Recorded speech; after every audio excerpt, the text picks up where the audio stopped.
Alright, so we're on chapter 5. I just read chapter 4. I did not take the break from Harriet that I was hoping to. But the person I'm making these videos for seems to like to binge them. So, binged a whole book yesterday. The spelling match. The next morning, Addy and Sarah walked most of the way to school in silence. Finally, Addy asked, "You angry with me?" "I ain't angry," Sarah said. They walked the rest of the way to school without talking. As soon as they arrived, Addy hurried to her desk. Harriet was already sitting there. "My mama said I could come to your house to study," Addy said happily. "Really?" Harriet said. She sounded cool. "I'm sure you have lots of studying left to do, but I don't really need to study anymore." "I've been studying real hard," Addy said. "We could help each other." "Well, maybe," Harriet said. All day, Addy felt jumpy with excitement. She couldn't keep her mind on her work. She kept thinking about the fine house Harriet must have, filled with dolls and other toys. Maybe Harriet would let her play with them this afternoon. When the day was finally over, Sarah came up to Addy. "You ready to walk home?" she asked. "Well, I'm walking with Harriet," Addy said. "I'm going to her house." "Fine," Sarah said flatly. "Go with her. I don't care." Her voice did not waver this time. She turned away from Addy. "So how do you think Sarah feels?" Man, blown off twice? Do you think Addy's being a good friend? Where's that go? Sorry, I was getting rid of a fuzz. Alright. "Sarah," Addy began, but Harriet's friends surrounded her. The girls dumped their books in Addy's arms again. They were every bit as heavy as the water bucket she used to carry back on the plantation, but Addy didn't complain. This poor girl. At last, she was going to Harriet's house. "Did you see Sarah today?" Harriet said in a mean voice. "Her dress was so wrinkled, it looked like she slept in it." Man, she's mean. This is like Mean Girls Civil War edition. Mavis added. "And she had a big brown stain on the front of it. Her mother is a washerwoman and she can't even keep Sarah's clothes clean," said Harriet. All the girls laughed except Addy. "That's not funny," she said. "Her mama worked hard." "She must not be working hard enough because Sarah is a mess," Harriet said. "That don't matter," Addy said softly. Harriet said, "Of course it matters. Anyway, what do you care about Sarah, Addy? You're on our side now. At least your mother keeps you looking presentable, even if you do wear the same old dress every day. Don't you have any others?" "No," Addy said, swallowing hard. "Addy looks good enough to be our flunky, though," Mavis said. The girls all giggled. "That's true," Harriet said lightly. "Sarah didn't, but you, Addy, are a perfect flunky."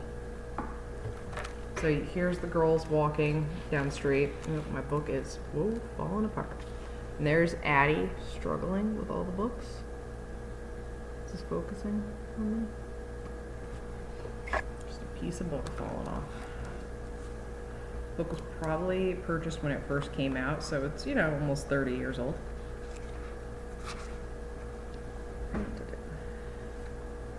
Addy smiled weakly, but she had a sick feeling in her stomach.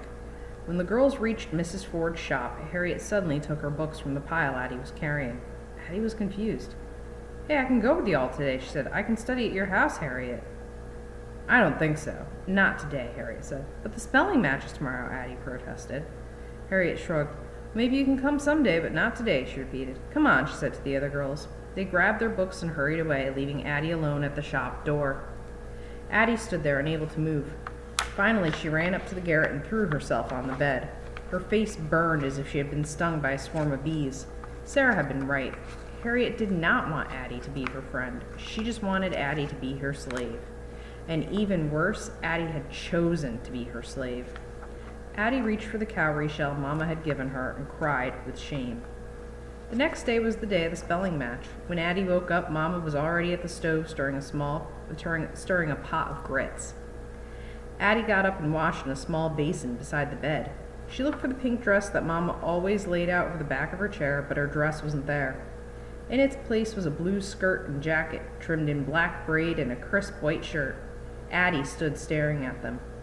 "I made them out of some leftover cloth from the shop. I want you to look your best for that spelling match," Mama said, smiling. "You surprised?" "Oh, Mama, thank you," Addy said, throwing her arms around Mama. "They nicer than anything I ever dreamed about." Mama took the clothes off the chair and helped Addy dress. "I've been staying up late for weeks now, working on them, hoping I could surprise you," said Mama, fastening the skirt. Mama stood back to admire Addy in her new clothes. Her dark eyes sparkled with pride. "Look at you. You look like a fancy city girl," Mama said. "No matter how you do in the spelling match, I'm going to be proud of you. You done worked real hard." As Addy walked to school that morning in her new outfit, she didn't feel she deserved the new clothes. Once she got to school, the hours dragged by slowly. Addy became more and more nervous during the morning lessons. When the spelling match finally started, her stomach felt queasy. Harriet was given the first word to spell carriage. She rattled off the letters quickly. C-A-R-R-I-A-G-E. "Correct," Miss Dunn said. "Sarah, you have the next word. Spell button." "B-U-T-T-O-N," Sarah spelled in a soft voice. "Correct," said Miss Dunn. "Addy, it's your turn. Spell tomorrow." Addy started to spell quickly, just as Harriet had. T-O-M-O-R-O, but then she stopped. This was one of the words she had trouble spelling. She stopped and thought. She knew she could spell this word. She started again, this time more slowly. T-O-M-O-R-R-O-W. "Correct," Miss Dunn said. Addy breathed a sigh of relief. At least she wouldn't make a mistake in the first round spelling match. Harriet leaned over and whispered, "I'm going to win, and my mother said I can have friends over after school for ice cream to celebrate.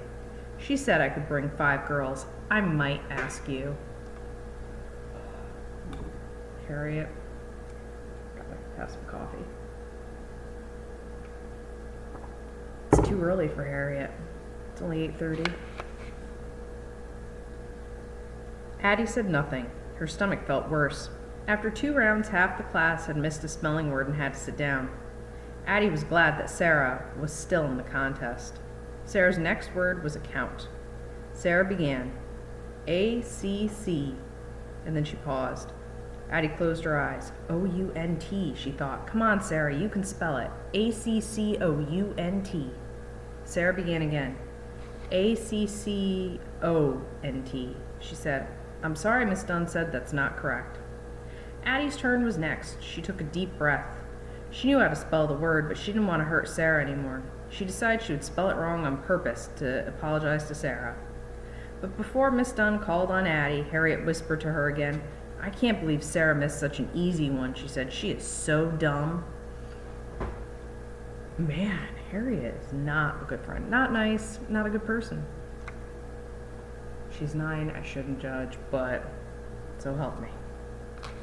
Addy felt a flash of anger. "I'll show her," Addy thought. When Miss Dunn called on her, Addy spelled the word correctly. Good for you, Addy. The spelling match went into the 3rd round. Addy spelled bridge correctly. In the 4th round, she got scissors right. When the 5th round came, there were 2 spellers left, Harriet and Addy. Harriet had the first word. "Principle," Miss Dunn said. "We live our lives by principles." Principle. So principles are things you value and things that are important to you. And, being a good person and showing good character is a good principle to have. I'm just saying, Harriet. P-R-I-N-S-I-P-L-E, Harriet said quickly. "I'm sorry," Miss Dunn said. "That is not correct." The students started talking among themselves. Be good if I could talk too. "Quiet," Miss Dunn demanded. "Give Addy a chance to think in peace. Addy, you must spell the word correctly to win. Principle." Slowly and deliberately, Addy spelled out the letters. P-R-I-N-C-I-P-L-E. "Correct," Miss Dunn exclaimed. She beamed with delight as she said, "Addy Walker, you have truly earned this prize." Miss Dunn came over to Addy and pinned a medal on her jacket. "Your hard work has paid off," she said. "Class, please clap for Addy." The boys and girls clapped and cheered. It was time for lunch by then, and Miss Dunn announced that the class could eat outside because it was a warm day. Several girls rushed up to Addy to congratulate her before they left the classroom. Harriet stood at the edge of the group. "Well," she said briskly, "if I had studied at all, I would have beaten you. Anyway, Miss Dunn gave you easier words." "You're just jealous, Harriet," Mavis said. "Addy spelled the word you missed." Here you can see the girls in their spelling match. This is Addy's crowning moment when she won. Beautiful dress, by the way. Love that color on her. You can see Harriet is in a fine sulk. She got it wrong. Side note, the illustrator based her drawings of Addy off her daughter. How cute was that? I'm not jealous of her, Harriet shrugged, but Mavis was saying to Addie, you have on such a pretty new outfit. Where did your mother buy it? She ain't buy it, she made it, Addie answered. It's so nice, Mavis said, touching the braid on the jacket. I wish my mother could sew like this. Harriet cut into the conversation. We're eating out in the front steps if you want to join us, she said to Addie. Come on, girls. Addie watched as Harriet and her friends went outside. Then she sat down at her desk, pretending she was looking for something inside it. She felt a hand on her shoulder. It was Miss Dunn. This is a very special day for you, Addie. Why are you in here all by yourself? The teacher asked. Addie kept rooting through her desk. I don't think you'll find what you're looking for inside that desk, Addie, Miss Dunn said. Addie still did not look up. Miss Dunn reached for Addie's hand. Addie, look at me, she said gently. Addie slowly looked up. I suspect you're feeling bad because lines have been drawn between some girls in this class. Miss Dunn, Addie said, I don't know how to get rid of the lines. I done hurt Sarah, and I wouldn't blame her if she never spoke to me again. We all make mistakes, Miss Dunn said. I suspect you've learned a lesson about friendship. But you can't make things better by hiding in here. You need to think about what you stand for and act on it. Miss Dunn smiled at Addie and then left her alone. Addie took her lunch pail from the floor, opened the lid, and looked to see what Mama had packed. When she saw it was on top, she closed the lid and hurried out of the classroom. Addie went around to the side of the building. She stopped when she saw Sarah sitting alone under a small tree. Addie took a deep breath, then she walked up to Sarah and knelt beside her. I'm so sorry, Sarah, Addie said. Please forgive me. I wanted to be friends with Harriet because she was popular and smart and rich. But she ain't a real friend. I know you is. I never meant to hurt you. I want you to still be my friend. I still want to be your friend, Sarah said, because Sarahs are good friends. Smiling that sunny smile Addie had seen the first day she and Mama had arrived at the pier. Then Sarah reached out and touched Addie's medal. I wanted you to win so bad, Sarah said. I wanted you to win, too. I was sad when you missed your word, Addie said. Maybe we can study spelling together right now. She reached into her lunch pail. There on top were 4 cookies Mama had made, each in the shape of a letter. L-O-V-E. Here, Addie said, holding the cookies on her outstretched hand. This is our first word, and that spells love. How cute. So that ends our reading of Addy Learns a Lesson. Next, we'll be taking a peek into the past so you can see what life was like a little more in 1864. And then we'll be on to our next book.